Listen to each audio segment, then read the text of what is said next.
What is up, YouTube? In today's video, we're gonna react to the biggest shock in these two stories. Won't be the lightning. I ain't gonna lie, I don't know what that really means. This two stories might involve lightning and shit. That's probably what it is. Make sure you like and subscribe, bro. I'm gonna race more of these. Yeah, stay tuned. Let's go.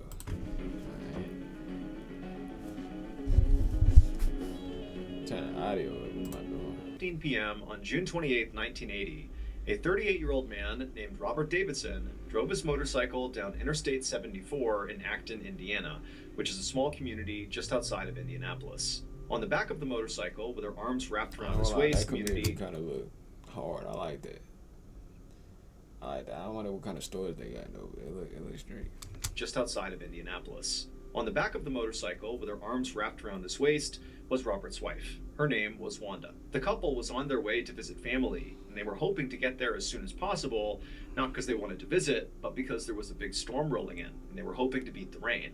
In fact, right now, right above them, the sky was turning a dark gray and looked very ominous. But as Robert nudged his engine to go a little bit faster, these big raindrops began pelting his arms, and he knew the skies were opening up and he would have to pull over so he and his wife could put on rain jackets. And so Robert pulled over to the side of the road, and as soon as he was stopped, Wanda climbed off, and Robert was about to climb off as well and open up the little trunk in the back of the motorcycle to get the rain jackets.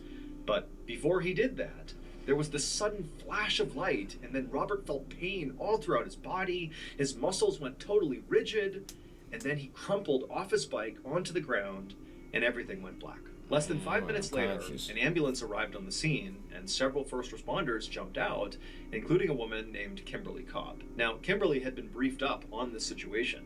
A man and his wife had pulled over on the side of Interstate 74, and the man had been struck by lightning. And so as she ran up to the couple, she could see Robert was on the ground. Alright, so off the rip, I already got a little theory. I'm thinking he might have had something right in his hand or something in his pockets that attracted the lightning. Or his bike, something was attracting it, right? And it was making it like really, you know what I'm saying, for the lightning to just hit this dude, it must have been like very strong. He was not moving, his skin was waxy and gray, and his wife was sort of in shock, and she was standing next to him just kind of sobbing uncontrollably. And Kimberly, she jumped into action. She jumped down next to Robert, and she felt for a pulse, but he didn't have one. At this point, Kimberly knew she maybe had a couple of minutes here to basically revive Robert, or he was doomed. And so Kimberly, she worked immediately on stabilizing Robert's spine, while one of her team members, one of the other first responders, jumped in and began doing CPR. And then a third first responder hopped on the ambulance radio and called in an emergency medical helicopter to get here and fly Robert to a hospital as soon as possible. They quickly got a response from the helicopter crew saying they were en route. But before the crew or any of the first responders could communicate any further over the radio, suddenly, out of nowhere, their ambulance just completely shut down, like completely shut off.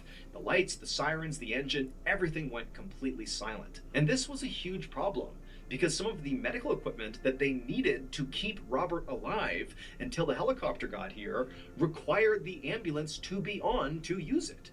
And so with the ambulance off, it was useless. But in addition to just what a problem this was, this also was like really confusing to Kimberly and the other first responders.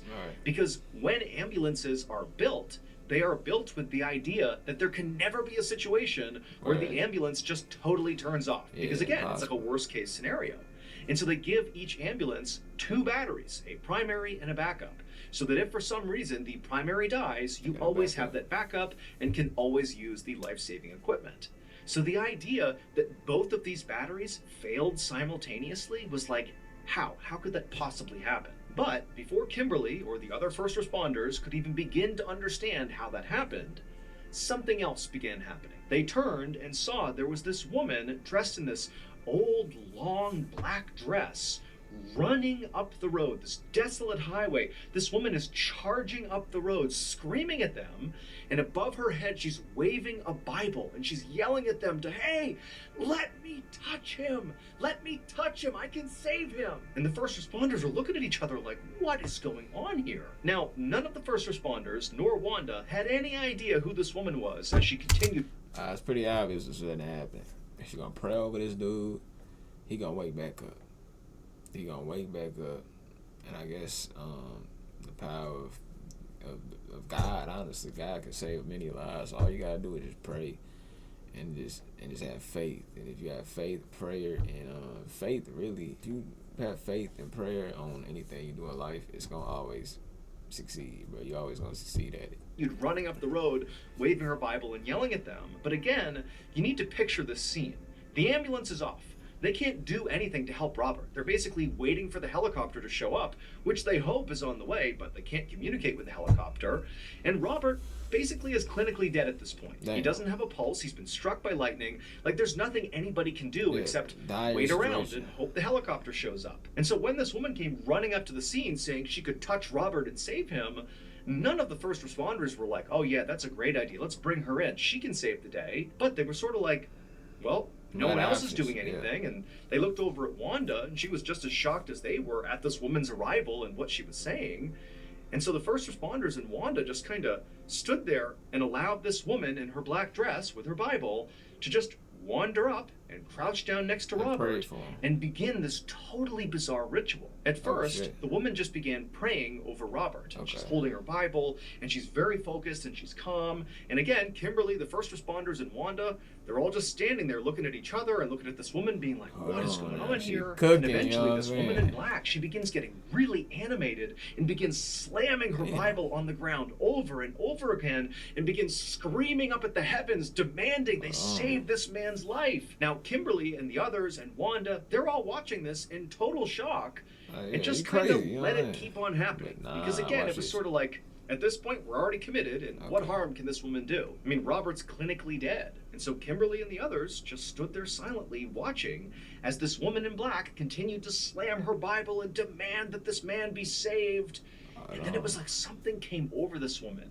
It was like she was completely possessed, and she grabbed her Bible and she lifted it over her head. She's kneeling right beside Robert, and when she opened her mouth and looked up at the sky, it wasn't her voice that came out. It was like another voice, and she began speaking in tongues, things that didn't make any sense. She's saying all these crazy gibberish things to the sky, and as Kimberly and the others are getting frightened by what they're seeing and are about to step in, it was like the woman just stopped.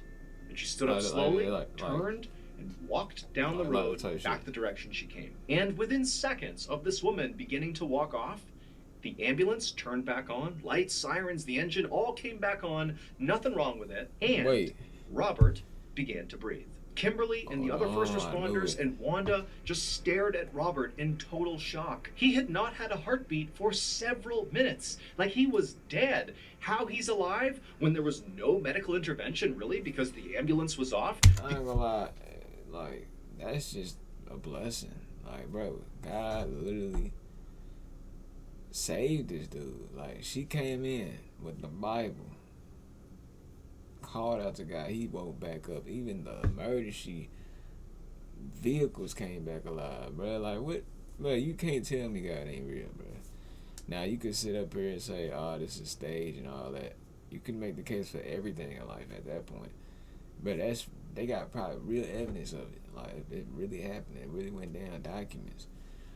The only intervention was this woman and whatever she was doing. Like, nobody could comprehend that. But before anybody could make sense of that, the medical helicopter arrived, and seconds later it was chaos getting Robert onto the helicopter. And then before long, Robert, Wanda, and the helicopter took off. And then before long, Kimberly and the other first responders were just left there in the first moment of silence they had had for several minutes, just standing on the side of Interstate 74 thinking, what just happened? Now, none of the first responders wanted to admit to this, but they were all thinking the same thing. That woman in black had to have done something that, brought Robert back. She looked creepy as a mug, bro. I would be scared as well.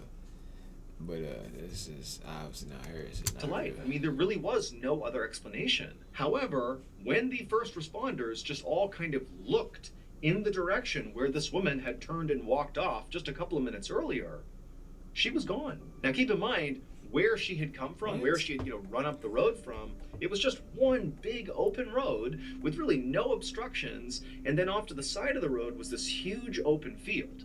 Basically, if someone had been walking for only a couple of minutes in that direction, from their vantage point, they would have seen them. There's nowhere to hide. There's nowhere to go.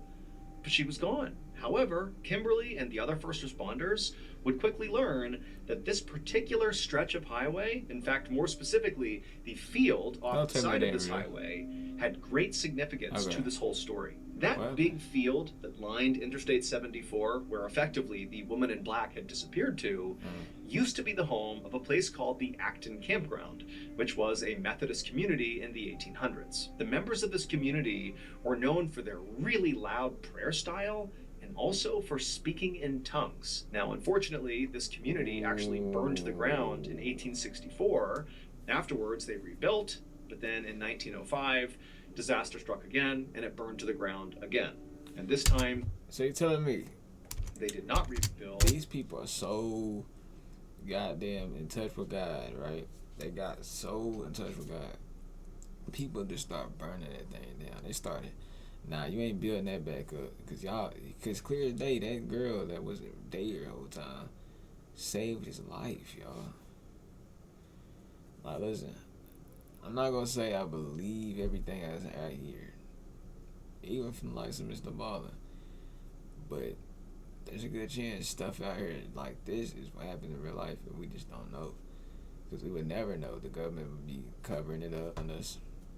Blah, blah, blah, who's that, blah. And everybody just think everything just always an outcome that's, reasonable. Which is, in most cases, true. But some of the cases, like this one. Instead, the community was leveled to the ground, was sold off, and then eventually was just abandoned and became a big empty field. After the story of Robert's miraculous recovery began to spread, some people began to think that the woman in black might have been a ghost of one of these Acton residents from the 1800s who basically was drawn out to save Robert's life. Also, her intense prayers and speaking in Didn't even make tongues, sense. along with the woman disappearing back into the field where the Acton campground had been, certainly seems to cement the idea that this theory could actually be true. However, since that day in 1980, no one has seen the woman in black again. That's a little creepy. I ain't gonna lie. That's more The like show is sponsored by a BetterHelp, blessing, your but most creepy. important. A son's nightmares.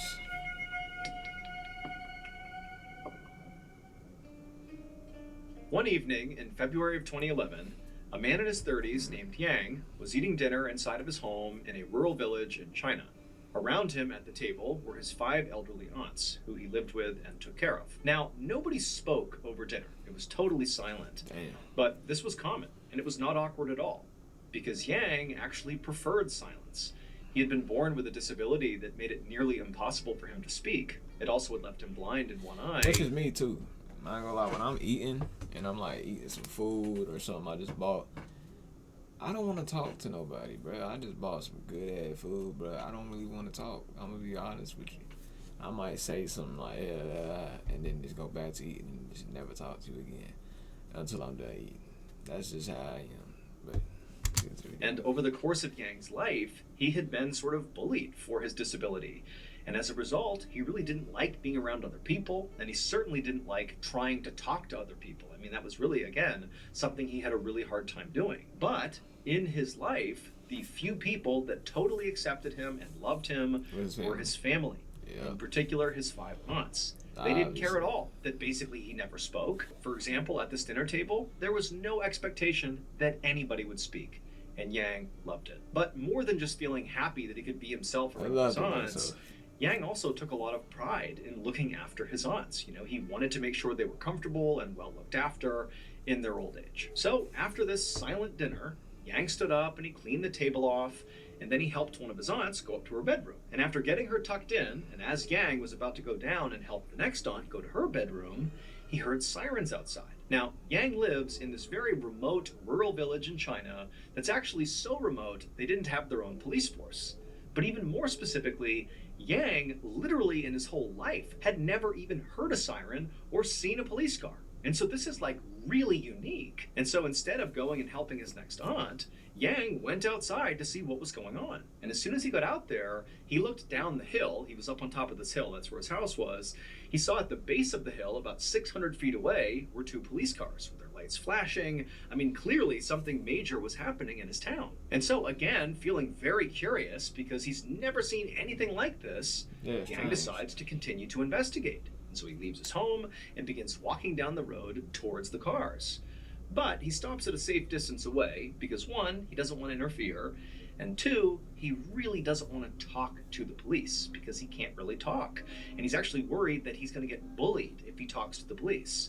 And so, from a safe distance, he just stood there and watched whatever was going on. And what was going on is the two police officers who had responded and shown up in Yang's village were standing there at the foot of this hill trying to make sense of this insane story a local farmer had just told them. The man was sitting there, his face was in his hands, he was crying hysterically, and he was trying to give them more information, but it was like he was too upset. And finally, one of the officers tells the guy, hey, stop what you're doing, start all over again. Calm down and just tell us the story from the beginning. And at this, the farmer did calm down, and after taking a deep breath, he told the officer the story. He said about a week earlier, he had this horrible nightmare. He said he dreamed of his mother, and she was shrouded in darkness, and she was terrified, and she was screaming for his help. And the farmer said, in the dream, he ran to his mother to try to save her, but as soon as he would get close to her, it was like this shadow went over his mother, and then she disappeared. And then the farmer would wake up, and he'd be so terrified and so upset. Now, at first, the farmer told the officer that, he didn't think much of this nightmare. He just thought, it's a nightmare. But over the next several days, he kept having the same nightmare about his mother, that, she was scared and then she would disappear as soon as he went to help her. And so after a week of these horrible dreams, the farmer said he finally decided, I'm just going to go check on my mother in person and make sure she's okay. Missing. And he couldn't find her anywhere. And he had this horrible thought that she'd been abducted. And so he had called the police. Now, the police did understand that it was totally bizarre that they were here ultimately because of some guy's nightmare. But when they went to his mother's place, she really was missing. And so they ultimately told the farmer to just go home and that they would put together a search party and they would look for his mother. And so after the farmer said okay and then headed back towards his place, the two officers got back in their cruisers and they drove out of the village past Yang, who was still standing there watching everything happening, back to the police station. And there, the officers immediately coordinated two investigative teams that would go out and look for the farmer's mother. Now, one of these teams was sent to a local city to basically canvass the area to see if she was there, but that search proved to be fruitless. And then the other investigative team, they were sent back to the village.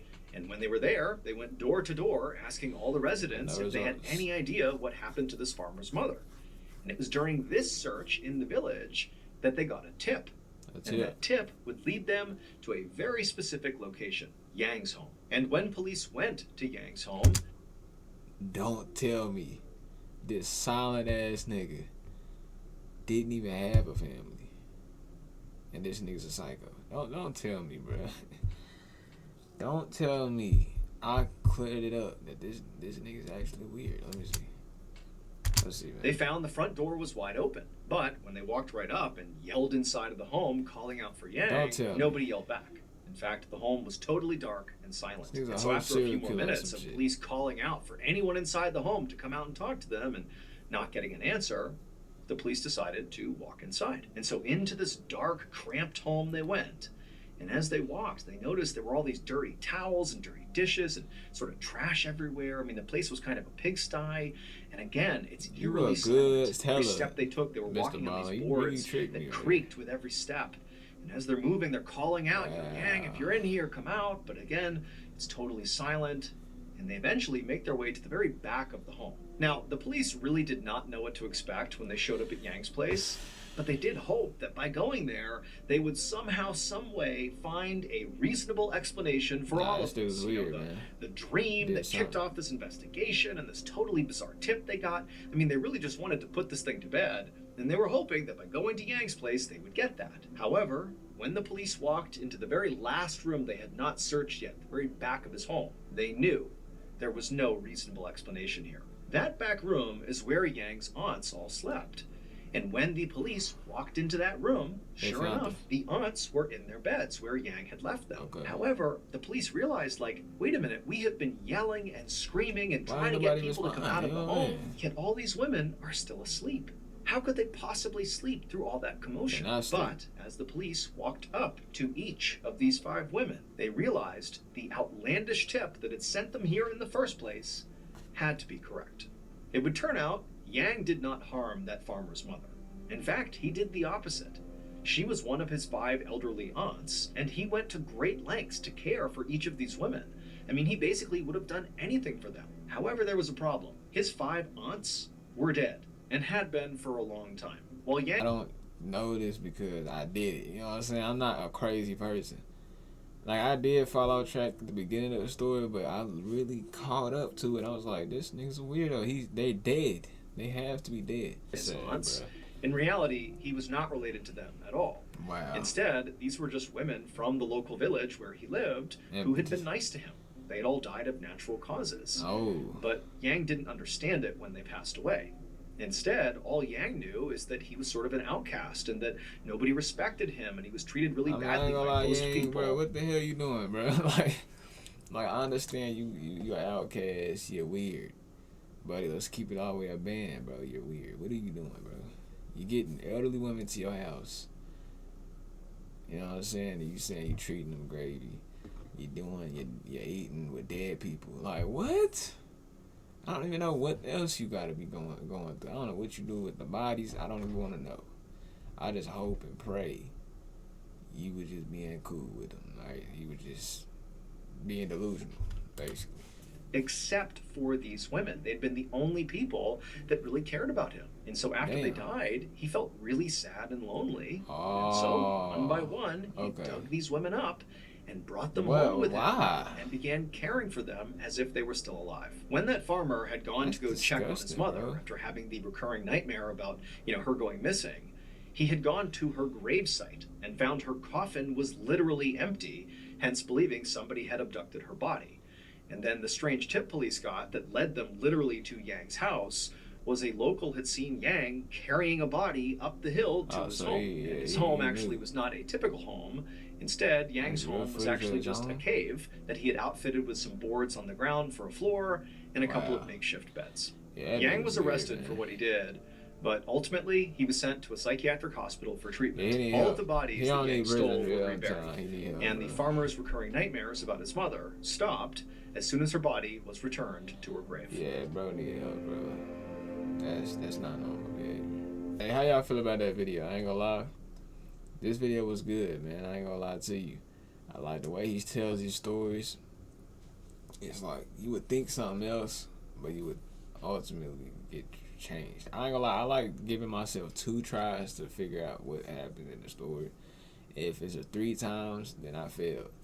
2 times the charm, though, like, to me, when it comes to this storytelling. Make sure y'all like and subscribe and share the video, man.